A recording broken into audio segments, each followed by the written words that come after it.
নমস্কাৰ, মই গুৱাহাটী মহানগৰীৰ পৰা মহা অনুভৱ হোম কেয়াৰ চাৰ্ভিচ চেণ্টাৰৰ জৰিয়তে আপোনালোক সকলোকে জনাও যে যিসকল ব্যক্তি কাম কৰিবলৈ ইচ্ছুক তেওঁলোকে কথাখিনি যাতে ভালদৰে শুনি লয়। আমাৰ ইয়াত কামবোৰ যেনে যিসকল লোক অসহায় অকলে থাকে অৰ্থাৎ বৃদ্ধ বয়সস্থ লোক তেওঁলোকৰ চোৱা চিতাৰ বাবে বেবী কেয়াৰ মানে শিশু চোৱা চিতা আৰু কিছুমান কাম যেনে ধৰক ঘৰুৱা চোৱা চিতা য'ত নেকি ৰন্ধা বঢ়াৰ পৰা আৰম্ভ কৰি ঘৰ এখনৰ সমস্ত কাম কাজৰ দায়িত্ব ল'ব পাৰে তাৰ বাবে এগৰাকী পুৰুষ বা মহিলাৰ প্ৰয়োজন। সেই গৰাকী ব্যক্তিক আমাৰ ফালৰ পৰা থকা খোৱাৰ ব্যৱস্থা সম্পূৰ্ণৰূপে কৰি দিয়া হ'ব এনেকুৱা ধৰণৰ কামবোৰ। গতিকে যদি আপোনালোক কোনোবাই কৰিবলৈ বিচাৰে মোক যোগাযোগ কৰিব।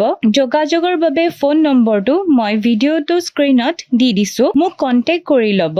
শেষত আপোনালোকে ভিডিঅ'টো সকলোৱে যাতে শ্বেয়াৰ আৰু ফলো কৰি দিয়ে। ধন্যবাদ।